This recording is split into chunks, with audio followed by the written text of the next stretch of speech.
All right, this is Randy, and thank you, Donny, for the introduction. I think that was before our recording, so Donny is gracious to run the back end of our webinar.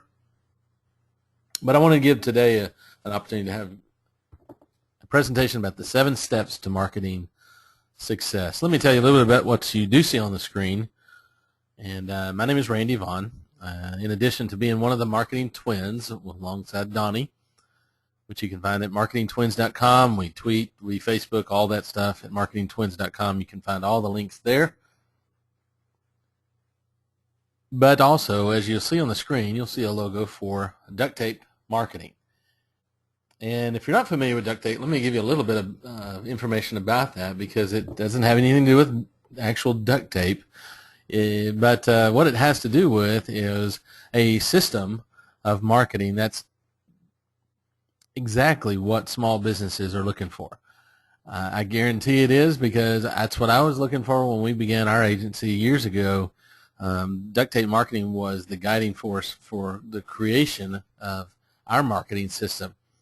And we fell in love with it so much that when the opportunity came up that to be a part of duct tape marketing, we jumped at that. And so let me tell you a little bit about duct tape marketing. It was founded by John Jantz.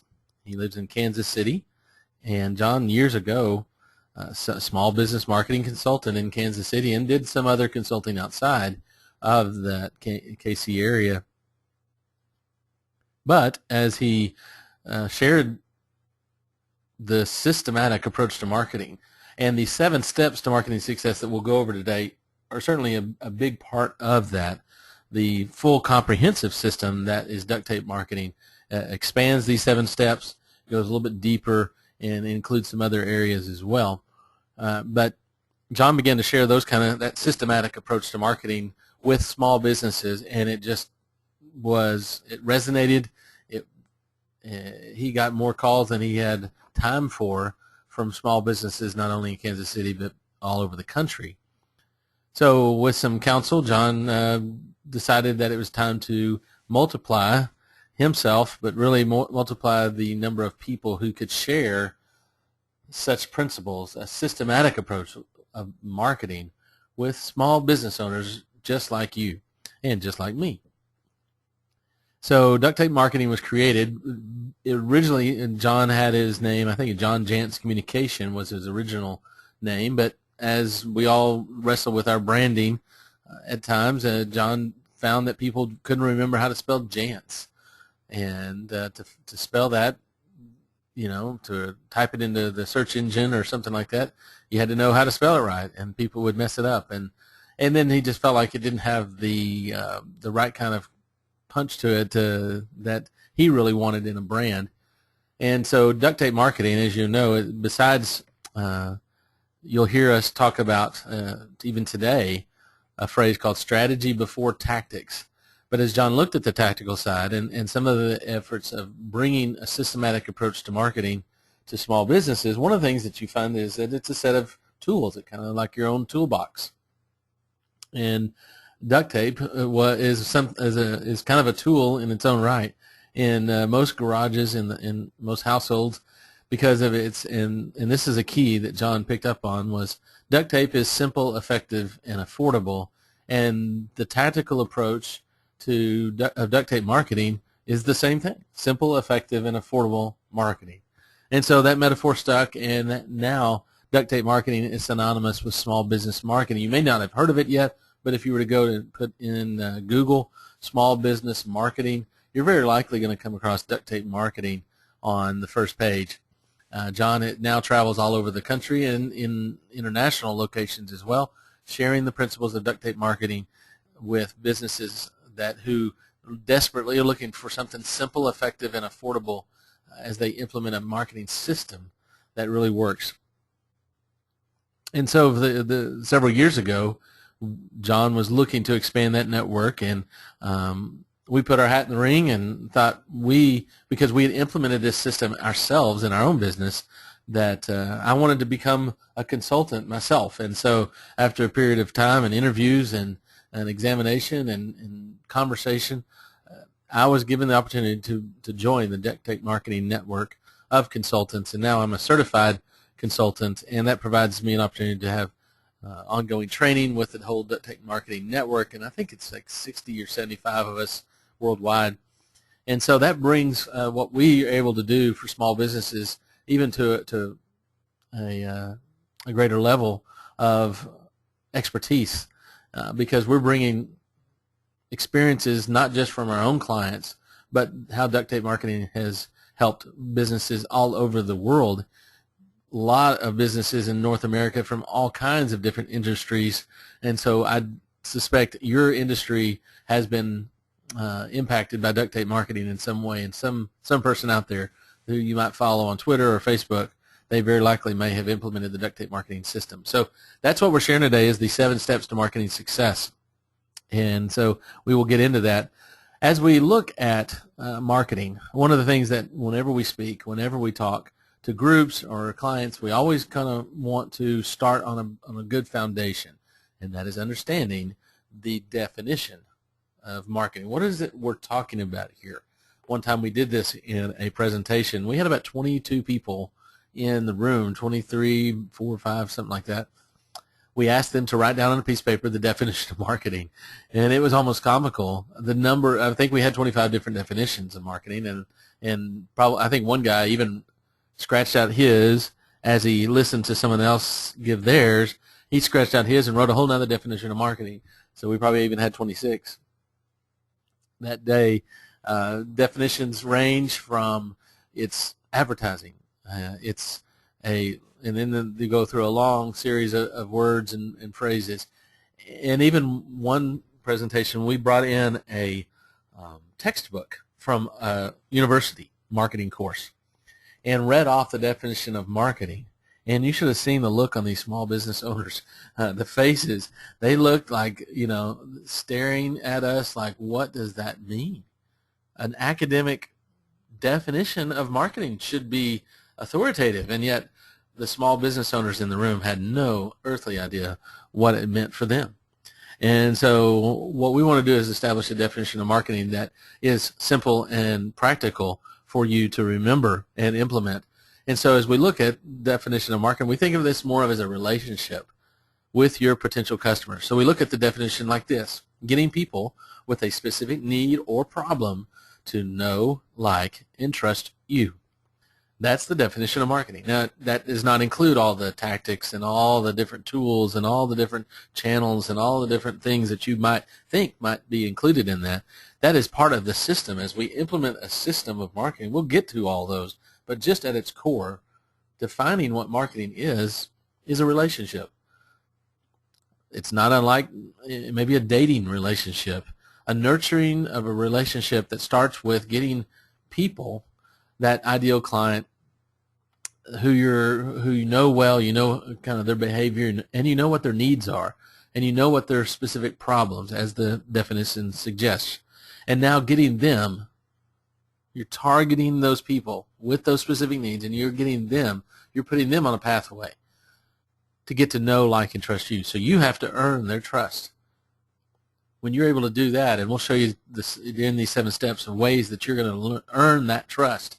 It's beyond just putting an ad in a magazine, on a radio commercial, in a direct mail campaign, or certainly a yellow page directory, and hoping that the phone will ring.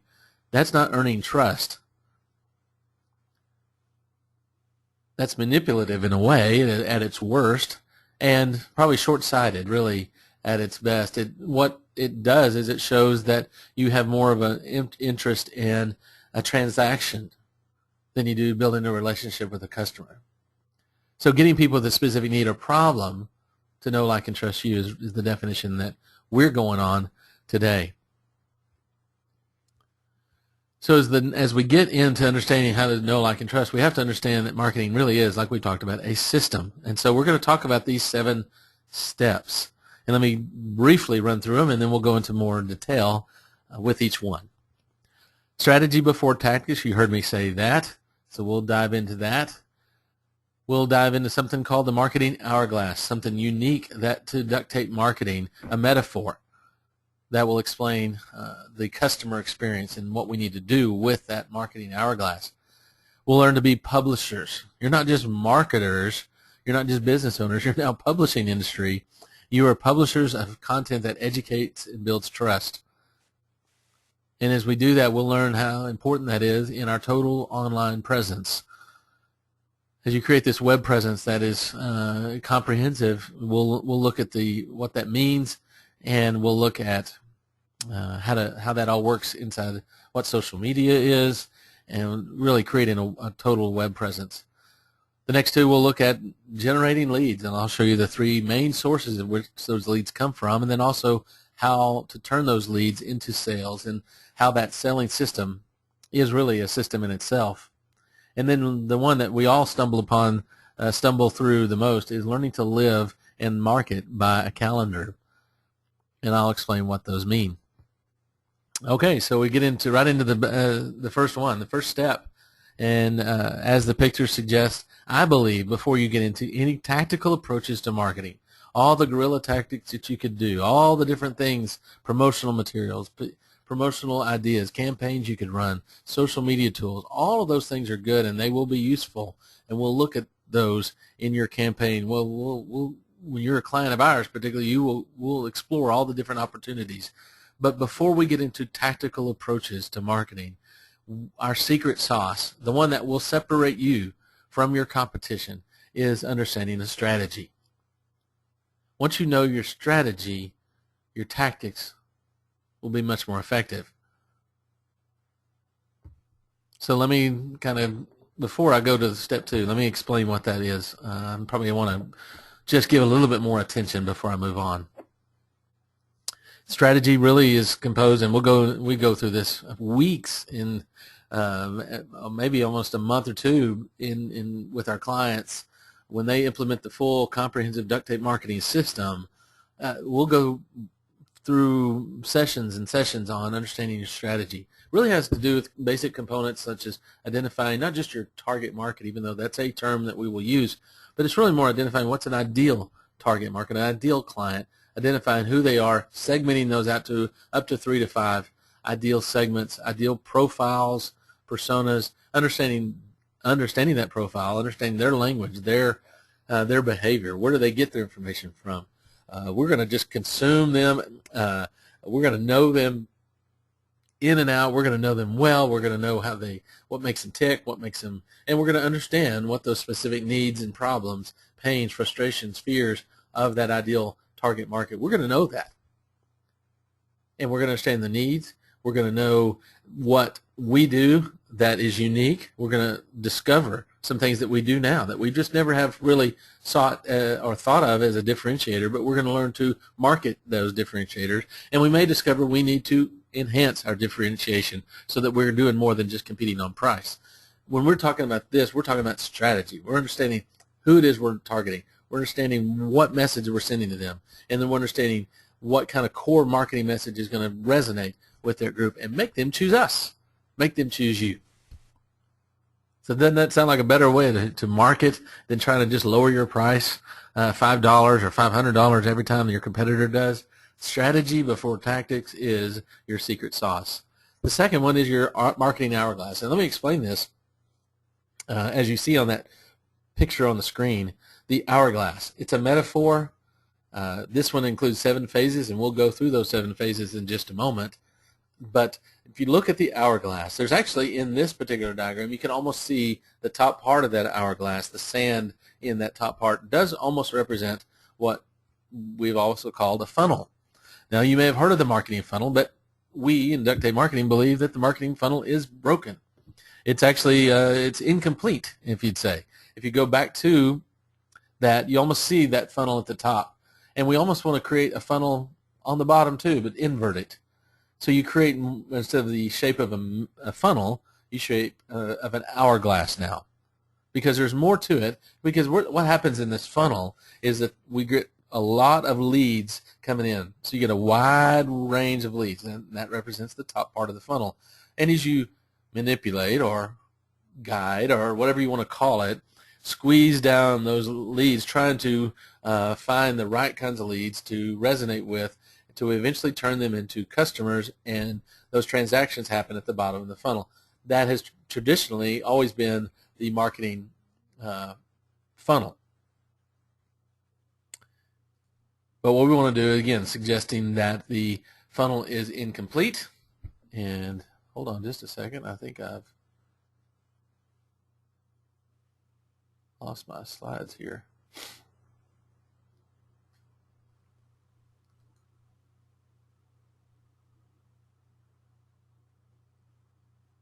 I can do this. Okay, there we go. I think we're back in business. All right, so the funnel being broken because it's at that stage of the transactions, it just seems to be incomplete because there's something else that goes on in the funnel after the funnel, after their transactions.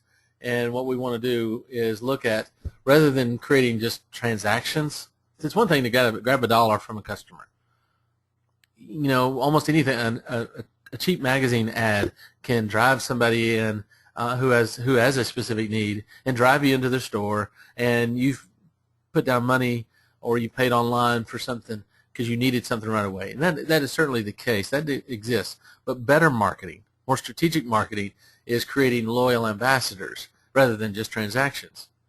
But as you see on the screen, that hourglass, you think something else goes on. I keep losing my screen. Sorry about that. There we go. I'll just kind of keep that up right now. So I'm sorry about as this metaphor of the hourglass, there's something goes on beyond that center section where that transaction takes place. And that bottom section is what we really are talking about when we're creating loyal ambassadors. Loyal ambassadors is what I'd like to think of as a singular phrase that describes a singular type of customer. Someone who's loyal, that means they repeat. And someone who's an ambassador, someone who will stick their neck out on Facebook, at church, at a Little League game, at Starbucks with a friend who also hears that same need that you had, and now you're going to become an ambassador and say, this company, this business helped me with that problem. I think they can help you too. You become now an ambassador. And when you repeat with them and you refer, you are a loyal ambassador. And that's ultimately why the funnel is incomplete, because our effort in marketing focuses on getting that transaction, and it doesn't focus on getting repeat business and referrals, ultimately having that loyal ambassador. And so let me show you exactly what I think the hourglass consists of. And these are the 7 phases that we looked at a little bit earlier in that slide with the first marketing hourglass. Just some sample things think of a customer's experience with you at every one of these phases. So I'm looking through this lens of at your marketing hourglass, when they hit each one of these phases, what is their customer experience? What do they feel? What do they see, smell, taste? What is the overall good vibe they get from you? And what can you do? Where are the gaps? And I guarantee you, this will transform how you market, and turning those away from just transaction kind of marketing to creating loyal ambassadors. Spend some time with your spouse, your business partner, your team, somebody to help you walk you through this and look for the gaps. Donny and I do this in our own business. We look at our own hourglass on a regular basis. Certainly annually, we have a retreat where we look at these things, and we know there are still gaps, and we look at enhancing the customer experience at each phase. So as they get to know you, this is that top part. They get to know a little bit about who you are, how you operate. You might come from advertising and some referrals and maybe some networking groups you're part of. They're just getting to know you. What's the experience like when they get to know you? What's that first impression going to be? That's going to be a real important place. It might be as simple as having somebody call up your office line and what does the receptionist sound like on the phone? That first impression might be a good place to spend some time thinking about, what are we doing at this know stage right here? Getting someone to know, like, and trust us. What are we doing at that very know stage that's creating loyal ambassadors? Because it really starts right at the beginning. And then we're going to move down that hourglass into the like phase, and this is where we just simply offer more kind of content that educates and builds trust. We're looking for looks at the website and social media and the content on our blog, and then that kind of content allows somebody to get to know us more. And then they say, I really like their thoughts. I like their approach. I really their values and mine are synonymous, and we really seem to connect. But even at the like stage, we're still all shoppers for the best price, right? I mean, we're still kicking tires somewhere. We're not quite married to this business yet. We're still looking around, and we're willing to be swayed by a better price, a coupon, or an offer here and there. So what do we have to do to move somebody to a trusting stage? Because usually a trusting stage, you get to a commitment stage, similar to you would in a personal relationship you might have. So we look at some things that can build trust in our search engine optimization. We're more targeting those kind of keywords so that we're becoming the trusted resource for them when they look up something. Webinars similar to the one we're doing now that provide a way for someone not to get to know us. That may be happening for some people on this webinar, but it also allows us to educate and build trust through some of you who have been before and that you continually see simple, effective, and affordable marketing ideas shared. We want you to trust us. And, again, other things that you could produce. We love to create what's called here white papers, ebooks, free reports, that kind of genre of writing. We love to create those and provide those for free. We like to do that to demonstrate that we know what we're talking about, a certain level of expertise and understanding of particularly things like social media or strategy or things like that. We want to provide those kind of things, and I think you can do the same thing. So then you get to the phase where you start entering into the actual transaction phase, but rather than just driving them to the buy stage, maybe we offer a sample. We all love to go to the grocery store, and they're sampling granola bars. Well, we're going to pick up a granola bar and try it. That might lead us to actually buying a box of granola bars. You might have an offer, a low-cost or free option, an evaluation, a training seminar, something kind of workshop where you're able to demonstrate, again, a level of expertise, but also something that they can actually sample. Good things like evaluations where you sit down one-on-one with somebody and provide them an opportunity to see how you can help them. And then you get to the buy stage. But again, thinking through, how am I building loyal ambassadors? I'm not just creating a customer transaction, because if that's the case, all I need at the buy stage is money, right? That's all I'm after. So once I get their money, then I'm done. Well, if you're operating on a marketing strategy like that, you're spending so much time and money having to recreate that marketing effort all over again with another one. You're practicing marketing by addition, one plus another one plus another one. Well, we want to do, when we're talking about repeating and referring, which is the next phase, is we're looking for loyal ambassadors that multiply. That's a much better way to do it. And we'll talk about that in just a second. But so you're thinking at each one of these phases, even at the purchasing phase where they're transacting money, what's it feel like to them? What do they get? Do they get to be part of a customer, they're part of a fancy group now, where they get to be exclusive. Maybe you have a Facebook page or a private Facebook group set up for them, or a forum where they can discuss amongst other customers like them. That's certainly a way to be a part of enhancing the customer experience at the buy stage. And then, like I said, just going through, you're looking to, even at the repeat stage, how do you encourage repeat business?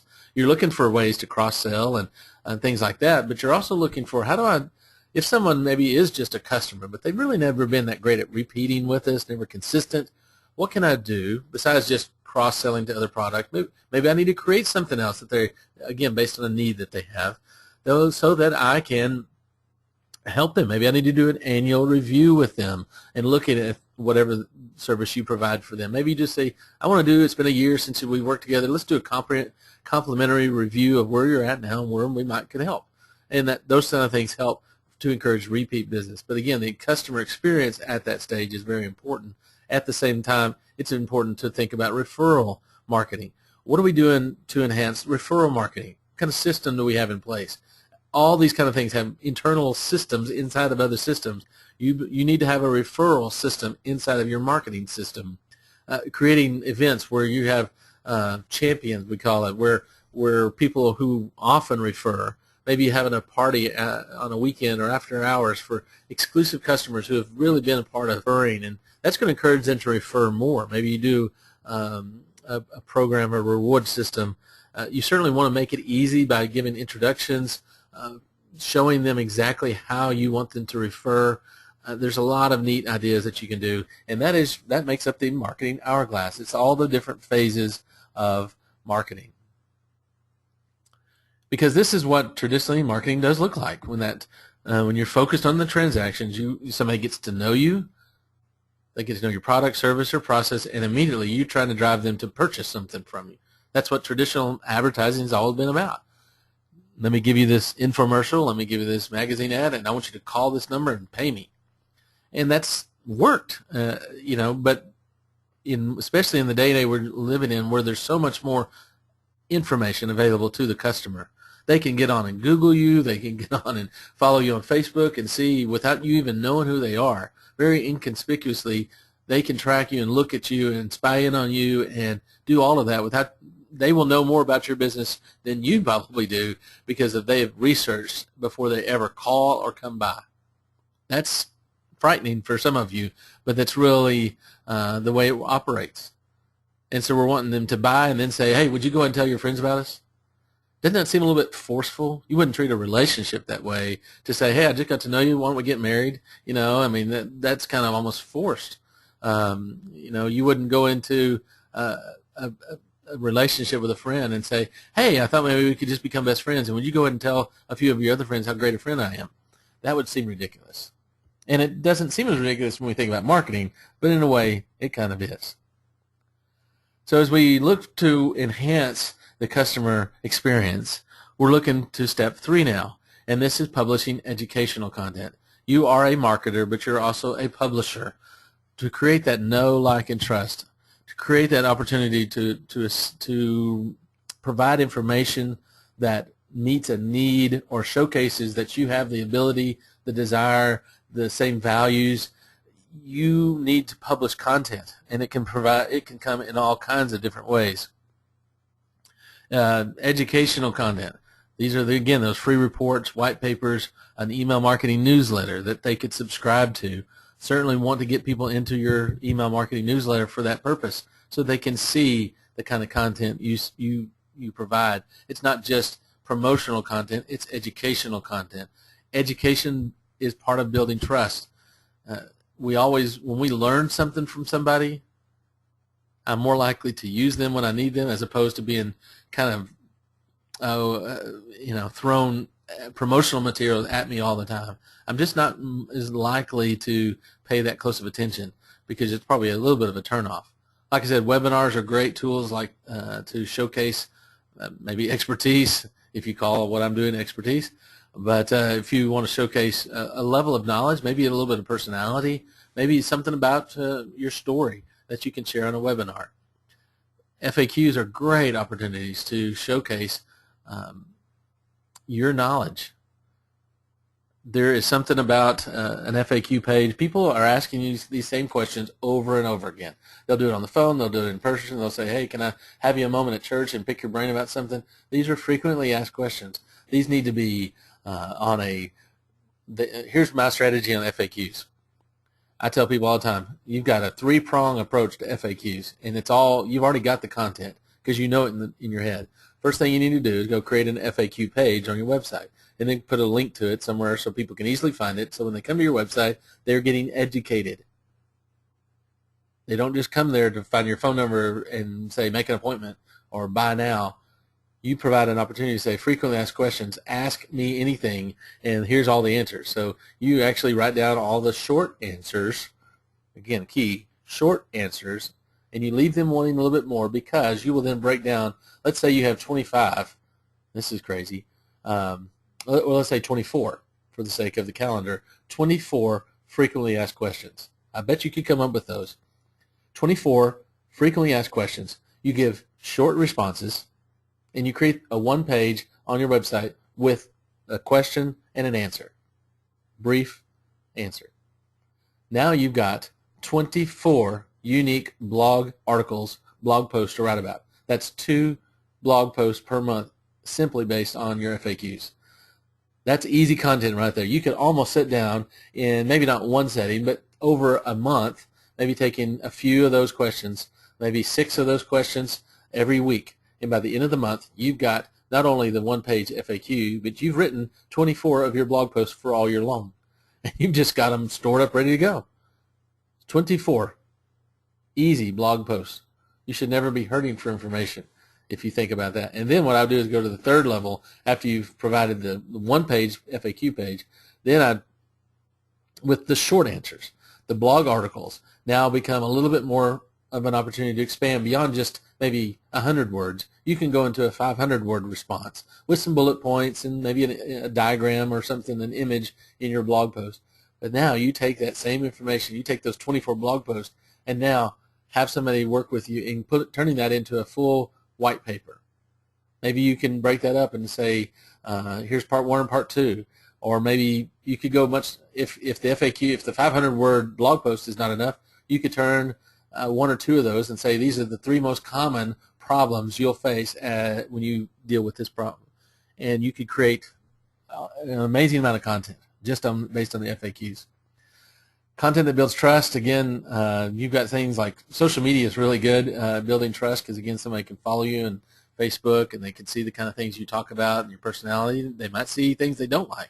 So you want to be conscious of your audience, and you may not always know your audience. So especially on social media, a lot of those channels, I don't ever know exactly who's listening. I don't know exactly every person that's liked our Facebook page or who's following me on Twitter. And I don't even know everybody that's subscribed to our newsletter. I know a lot of names. I recognize some of them, but I don't know all of the hundreds of them that have. Case studies provide evidence. Those are great in the same way testimonials do. Case studies are a little bit more in depth in numbers, and here's my situation, here's my pain or my need, this is the solution they gave, and these are the results. Testimonials are a little bit more brief, just a quote or two from a customer. So that you've got, as you look at education, this is educational content that educates and builds trust. You're well into step 3 of your 7 steps to marketing success. So we're going to look real quickly. I know this is kind of crazy to look at number 4 real quickly, but a total web presence, maybe even a total online presence in some ways. We're going to look at a lot of things, and a diagram is not absolutely extensive, but it'll give you an insight into what we're talking about. Let me go a little bit deeper, a little bit larger so you can see what we're talking about. Up in this right-hand corner, you'll see some icons that represent probably some of the more traditional, what we call outbound marketing, direct mail, TV, radio, maybe that other one I guess is kind of a word of mouth or something like that. And you could put magazine ads in that too, directory advertising, any number of traditional kinds of advertising. And again, if you split your screen primarily, that right side of the page, we use those kind of techniques up in the upper right and drove people through the arrow down into your store. That's all we had available to us. But now we have a whole much more. You put on the left side, you took this is kind of an example. It's very what do I say? Broad categories of what would make up a online presence. A lot of the social media is in here. This makes up what we call the inbound marketing. In other words, your outbound is stuff that goes out from you and hope to get customers. Inbound is trying to drive people through these channels into your website and into ultimately in your store. So you're actually putting out kind of content, and you'll see a lot of the different things there that represent certainly your website at the very core, the very hub of your social media marketing system, your inbound marketing system. Email is right at the top. I think it's one of the best tools that you can use. Constant Contact is what we use. You can go to our website. There's a button at marketingtwins.com. Right on the right side, it'll have a Constant Contact button. We love Constant Contact. You can go there and click on there and get you a free trial. You can just play around with it and see. It is nice. It's kind of a Cadillac of email marketing systems, so it does have a lot to offer. But we do love it, and they're great at customer service and helping you implement your own email marketing system. Again, I mentioned the blog earlier about having a blog. It provides you that opportunity to keep your website dynamic and fresh, so you're able to address issues, and it's a great place to put this content we just talked about, those frequently asked questions. You can address local information if you're trying to capture keywords that have to do with local search, so things going on in your community. Take a blog post and write about it. It doesn't have to be specifically related to your business and your products, but it's something related to your community. That's where your customers will find you, and that's some of the things that they're Googling, searching online. Is they'll use the local community name. the city or surrounding cities to find you. On-demand media is more or less kind of like a webinar, but maybe a podcast or something that you listen to on your own terms. That's something that a lot of people don't take advantage of, but certainly provide that opportunity for people to get to know, like, and trust you. PR and media, this is where we put press releases. You can do PR log, like press release log.com, prlog.com. It allows you to have unlimited number of press releases, digital online press releases. This is not just typing out a press release on a typewriter and walking it down to the news journalist. This is a digital URL and a PDF that you can certainly give to your local journalist, but you're also putting it in the hands of Google for them to help find, connect that press release with the kind of things your potential customers are searching for. Online press releases are good for that. Photo and video sharing, these are huge topics. Can barely do justice with them in such a short amount of time, but basically your visual content strategy right here, photos, images, and video. And I'm talking about images and photos on Facebook, Instagram, certainly put it down on some site like Flickr. Those are photos and images, using that to drive people to your website, maybe drive them to your store. Instagram is huge now. They've just branched out into video, so that gives us another way to use video besides just having a YouTube channel and a Vimeo channel, things like that. You got mobile video like Instagram. Vine is a new one, Vine. You might want to explore just to give visual video evidence of things that go on in your store. Not something I would use for heavily promotional stuff, but it certainly gives you, as we're building know, like, and trust, gives your customers, your potential customers, an opportunity to see maybe behind the scenes some of your personality. Online reviews are huge, getting customers to do that. We talked about that, and that helps build trust. Social publishing is a way that you take some of the content you've already got created. Maybe you've got an ebook that you can share, not just on your website, but maybe publish it in a public forum. There are ways to do that. You could create PowerPoint presentations. Perhaps you're in a kind of sales job where you present all the time, little PowerPoints. You can put that out there, maybe in a public forum, and maybe the content is very generic enough for them to at least to see what it is that you offer, and that's going to generate some new leads for you. And then all the social networking, which is unfortunately has to be the last one I mentioned, and that's the one that takes up most of our mental energy and time here today, would be talking about Facebook, Twitter, LinkedIn, Google Plus. I mean, there's so many different kinds, and this category just keeps expanding. And in some ways, Instagram would be one of those. Pinterest might even be a part of a social network as well as video and photo sharing. All of these categories make up a social media marketing system. You'll see that they're not only all driving to the website might drive to them. So you go on your website and click and join your Facebook page. You could go to your website and say, read about all of our reviews online. You could take people that way.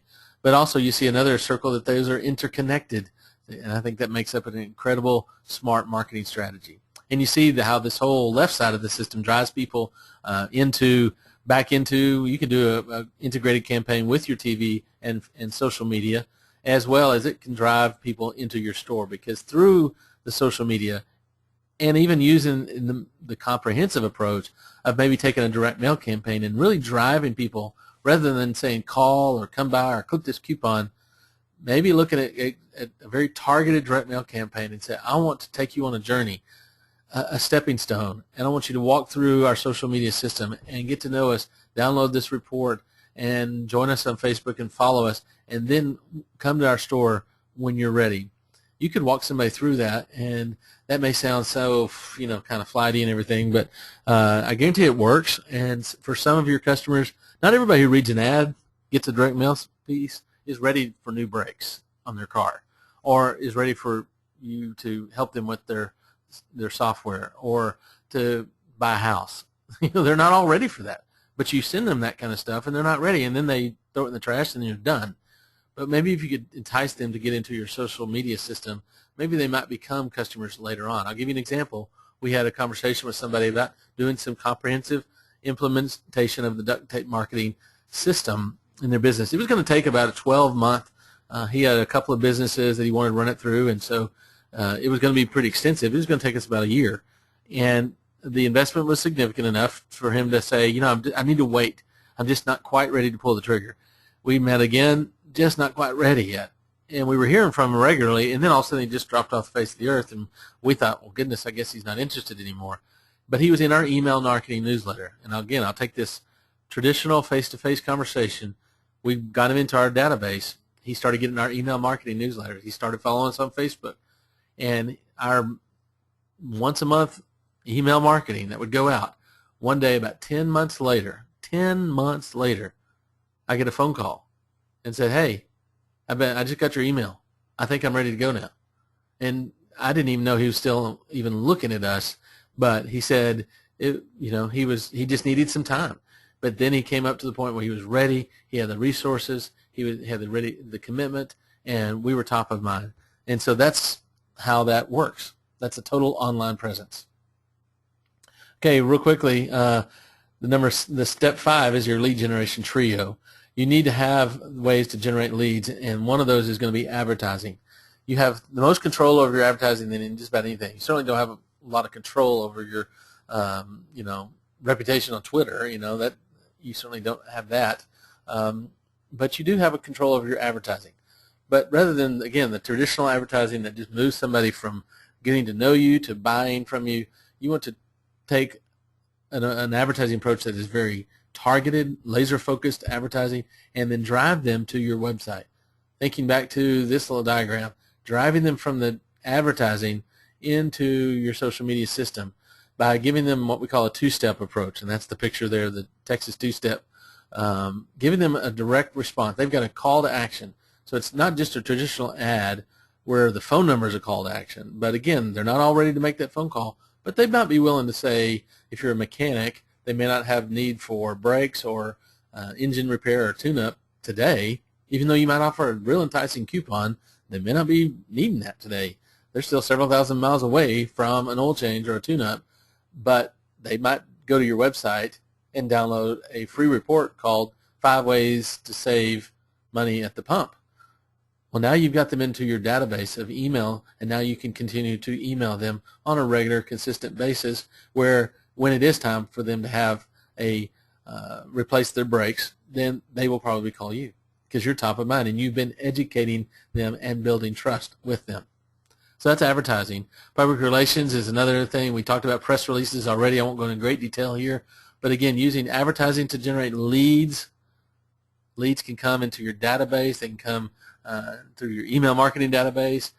There's a lot of ways you can use advertising, and public relations is the same way. You can use PR, monthly touches. You don't want to get this pitching to your journalists where you just they just look upon and just say, everything I get from you is all about self-promotion. What if you can be an educational resource to them about things that are going on in the community, then you're developing a relationship and you're building trust in public relations, and the community itself responds to your involvement in the community. And so there's a lot of ways public relations can generate leads for you. And then the third one is the referrals. The referral system will generate leads for you. And again, I can't stress this enough because from your own visit, if you had somebody walk up to your counter or on the phone and you heard there were 2 different people. One said, I just clicked on you and found you online, or I was driving down the street and I saw a billboard, versus another person that said, well, my friend Kathy sent me in because you helped her with that problem, and I'd like you to help me. Which is the one more likely going to convert to a sale really quickly? Obviously, the warmed up referral lead is going to be your best one. Advertising is a good source of referrals, but a lot of times you do get those real cold leads. Referrals, that's why you need to have a balance in your lead generation trio. You need to understand your referral marketing system, educating them, making sure your good, happy customers, your satisfied clients know how to refer you. You want to make sure you do that. Make it a game, make it fun, do some offers, things like that. You'll enhance, like the first slide says, enhance your referability is what I call it. If it's to be something that somebody wants to tell their friends about. Maybe, again, you're thinking about that that hourglass, that customer experience at each one of those phases. What can we do to enhance when somebody actually pays us money? What can we do that they'll remember that, and they'll say, you know, I remember that when I paid my check, they did this. They'll tell their friends about that because they'll say that was so unique. Or I remember when I first called on the phone, it was really interesting. It was not the traditional greeting on the phone. They did something different. Those are things that make you referable, and just really, really good customer service. Not just good service, but really great, fantastic, over-the-top customer service. Last one is the lead conversion is a system, and again, a lot of this, your conversion is less like this guy in the picture of a kind of a slick used car salesman kind of metaphor, but it's more of a trusting relationship that you've developed. Once you take somebody through the hourglass and they've gotten to know, like, and trust you, and maybe they've tried from you and they're ready to buy, you can take those leads and you've warmed them up. Maybe they even came up warm, but you've educated them, you've helped them, you've earned their trust in all the different content you publish. But there are some specific things in your lead conversion that you need to do, and we won't go into all the details of that today, but the idea is creating a systematic approach to what happens when somebody comes, when they're a lead. What do we need to do? What are the stepping stones? Think backwards, reverse engineer. What do you want them to do? Yes, you want them to pay you money. Well, back up. What do you want them to do right before that? What do you want them to do right before that? And then right before that go backwards, rewind the film, and say, where did we start at if we want them to end up here? This is going to be a process that's going to help you in converting your leads, because if you can imagine what's going to what would likely have taken place, you're almost creating a flow chart. If I want them to pay me money, but right before that, there's something that happens, maybe one or two possibilities. Start drawing that out and then say, what can we do at those experiences, that at each one of those stages to ensure that we get those leads converted?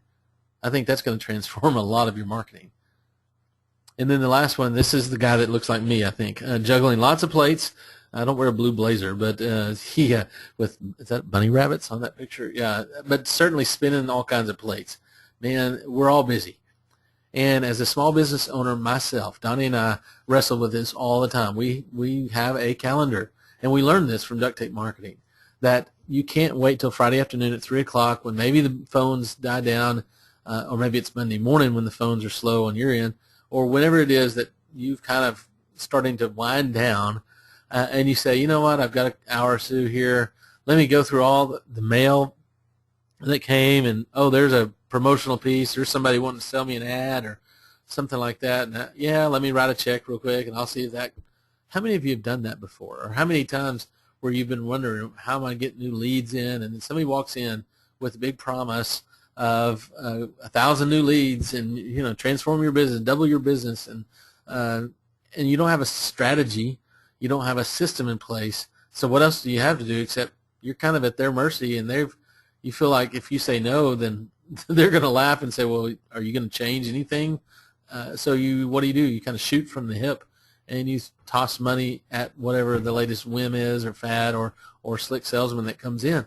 And so that's not a very smart way of marketing. Living by the calendar allows you to create a systematic approach to marketing, publishing content, looking at the ways that you enhance your customer experiences, talking with customers. You're going to create a calendar. Let me look at some things that I've got here that you could do. I love more than anything just creating an appointment with yourself, not just a leftover time. People often give marketing leftover time. Would you do that with your taxes? How about those people that depend on you for payroll? Do you wait and whenever there's free time submit their checks? No, you do that a very systematic way. Every Thursday, every Monday, you start the process of writing the checks. Every quarter, you pay those taxes. Those kind of things are done on a system. Marketing cannot be left to the leftover time that you have. Create some appointments, daily appointments, to look at. Maybe you say, I'm going to take 15 minutes to look through my Twitter feed, my Facebook feed, or I'm going to read one educational, helpful article that I'm going to find, and I'm going to read that. That's going to be my time. It might be weekly blog posts that you're writing, or you want to post on your Facebook page once every other day. Maybe once a quarter you want to do an email marketing newsletter, or I'd probably do it more often than that, but maybe you want to create a YouTube video 4 times a year. And so you want to create calendars. Make it fun for the team. Maybe say, let's get a wall calendar out, or maybe a spreadsheet, and figure out what we're going to do, prioritize things. It certainly gives you a peace of mind that things are going to get done. I always like the idea of, you're going to create a wall calendar, put everything in blue marker, dry erase marker, and then put a little blue, actually put a, I think what I say is all your action items in black, and then make a little chart, little grid, and circle it as, or make a big red X in it. Every actions item that you have on there. There's John's action item, there's Randy's actions item, there's Donny's actions items, and each one of those has a red X in it. John's going to write a blog post once a week. Randy's going to write a blog post once a week. And Donny's going to write a blog post once a week, or whatever it is. Well, at the weekly team meeting, it's hard to stare at that board and see a bunch of red X's by your name. It's a motivational tool. Every time you get to your job done, you get to go put a green check mark. And simple things like that create a game out of it, and it's going to produce, it's going to increase your productivity. So make marketing a game. So those are the 7 steps to marketing success. I want you to remember how important it is to understand strategy before tactics. Understanding that you've got to fill that marketing hourglass. Understand that you are a publisher of educational content. You need to have a total online presence. You don't have to do everything online, all the social media, but you need to know what your system is. And then number 5, you need to understand what your lead generation trio, the advertising, public relations, and referrals, know how those work. And then you need to have a system of sales so that your stepping stones create a pathway for your customers that makes it really comfortable, less manipulative, and more natural to you. And then finally, understanding how important it is to live by a calendar. So those are the 7 steps to marketing success. Like I said, when you implement the full duct tape marketing system, we go through much more detail, but that's kind of the basics of the marketing system. So your next step is simply go, if you're interested in, and we offer a free 30-minute phone consultation, absolutely no obligation. Go to marketingtwins.com, and you can click on the contact form and get in touch with us. And our job is to listen to you, listen to your needs. We're going to produce some practical action steps. If there's a fit and you want to know more about what we do and a little bit more about the duct tape marketing system, we'll tell you, but there's no obligation to do anything. Our obligation to you is to listen and to provide practical action steps that you can walk away from. In 30 minutes, we can accomplish a lot. So we'd like you to get on the phone, get on the website and go to marketingtwins.com, click on the contact form, and look for an opportunity for us to schedule with you a 30-minute phone consultation. We want to do that. Certainly you can get on and follow us on Facebook and Twitter and Pinterest and LinkedIn and all the different places we're at, but we want you most of all to contact us so that we can help you in your marketing. Any topic you want, we'll give you 30 minutes of our time. Thank you for joining us for this webinar today. Again, go to marketingtwins.com for more information.